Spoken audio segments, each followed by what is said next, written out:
C'est quand j'ai commencé vraiment ce métier il y a 15 ans, donc enfin même presque 16 maintenant, c'était en 1999. Pour les besoins d'un article, je me rappelle que je me rendais à la documentation française pour consulter les revues de presse qu'effectuait la documentation française par grands thèmes, sur des thèmes comme ça. Donc je me rappelle que j'écrivais un article sur l'Irlande et un autre sur le système éducatif au Royaume-Uni.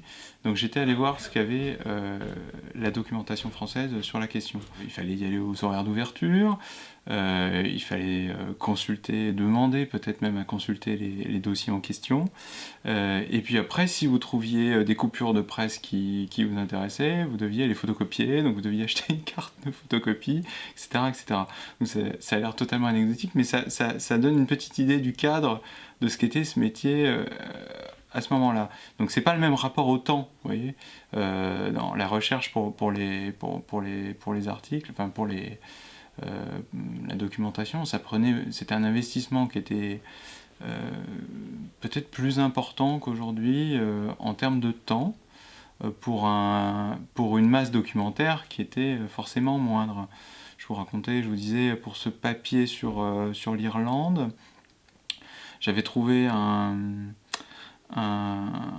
centre d'études politiques et économiques en Irlande, donc je leur avais envoyé un mail, j'ai des mails quand même, pour obtenir une publication qu'ils avaient faite. En fait. Donc ils m'ont envoyé un rapport, et donc ce rapport a dû mettre entre 1 semaine et 10 jours pour venir. Vous voyez, on est loin de télécharger un PDF ou... Donc c'est...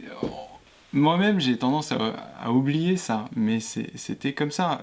Clairement, en dépit de toutes les tentatives des uns et des autres aujourd'hui, il n'y a pas vraiment de modèle économique qui semble fonctionner totalement. On a des exemples comme Mediapart, etc., qui semblent bien fonctionner sur le numérique, mais aujourd'hui, c'est devenu très très difficile pour tous les journaux de s'en sortir sur le plan financier. Donc c'est de ce point de vue-là, je suis inquiet, oui, sur les conditions d'exercice de notre métier.